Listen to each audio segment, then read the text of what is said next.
Assalamu alaikum Каракол шаарынын тургундары. Анализ тапшырганда, ошо поликлиника кандайдыр бир лабораторияларга элдердин арасында ушундай сөздөр болуп атат, ишенбестик кылып. Жанагыдай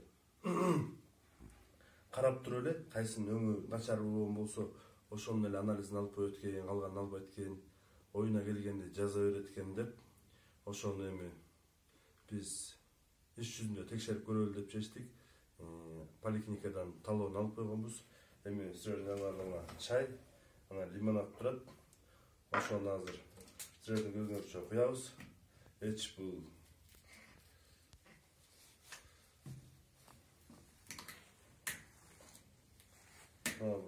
чай. Чайдан бир аз коелу. Анан лимонаддан бир аз өрт коелу.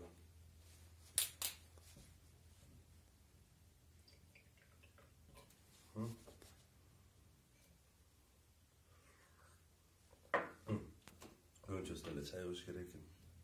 Жистоп калса экен.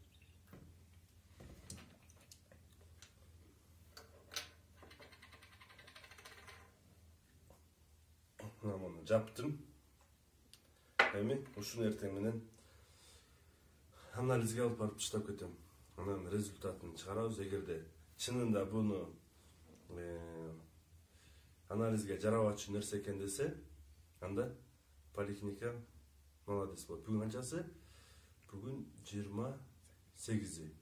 Assalamu alaikum. Поликлиникага келдим. Көчөкү сокту куюп алып.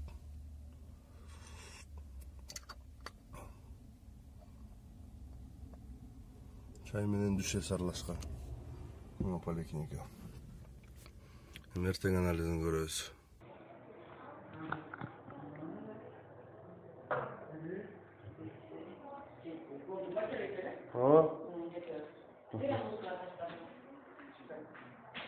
Kaçan sırasız değil? Tuğra ne çarptınız dedi? Ya sayı çözümün başka bir geçer. Ne güzel dedi?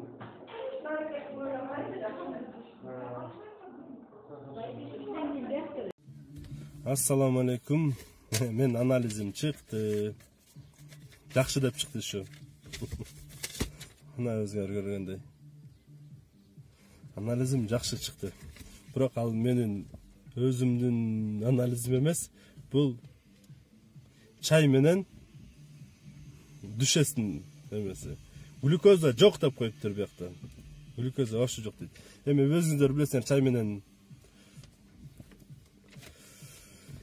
düşes, лимонадда кантип глюкоза жок. Аларда сахар көп да ошон үчүн.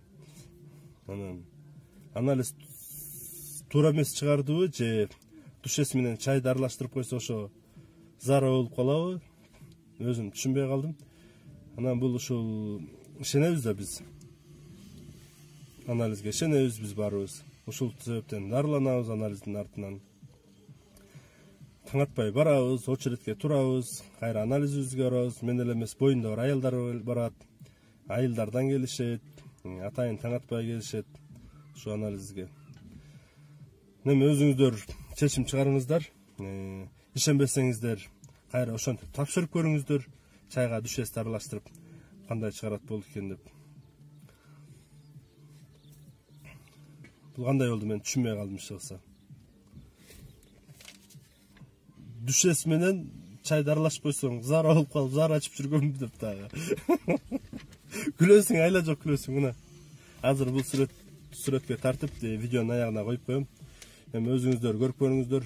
Биз болсо муну дагы менен токтолуп калбай, частный лабораторияларга дагы ошентип тапшырып көрөм. Эгерде частный лабораториялар дал ушундай чыгарса, анда эч кимде эме жок, айып жок. Анда дальше ошондой эле болот экен деп мен оюмда ошондой кылам. Дагы бир 2-3 жерге ошондой düşes менен чайды аралаштырып тапшырып көрөйүн. Эгерде аларды эле чыгара турган болсо, анда значит баары эле окшош эле деп. Бир байке бар, мындай тааныш врач, өзү врач. Анан мен ага сүйлөшүп көрсөм, атайын жолугуп. Ал эмес, мен ушундай кылдым, анализим чыга элек. Ошол анализи кандай болот болду экен десем, Жоқ, ал анализиң чыкпайт деген мага. Ал аппараттар келген, жаңа технологиядагы. Ал аппараттар жанагыдай түшөт. Мен деле аны билбейм. Түшүп туруп анализди алып туруп, эгерде жанагыдай туура келбеген нерсе болсо, ал недействительный деп чыгарып коет деп мага түшүндүрдү. Ал тургай сахарный диабет болуп ооругандар, сахары өйдө жогорулап кетсе, ошолордун дагы зарасынан сахар көп болуп кетсе, аны да недействительный деп чыгарып койгон учурлар кездешет. Ошол себептен аныңды чыгарбайт деген. Мен чыгарбасам да жакшы деген, бирок тилекке каршы дейбизби же бактыга жараша дейбизби, анализ чыгарды. Эми калганын комментарий жазып коюңуздар, кандай ой пикириңиздер бар. Сиз анализ тапшырганда кандай болду эле? Кайрадан көрүшкөнчө сак саламатта тургула. Менин атым Рыскелди. Жакшы туруңуздар.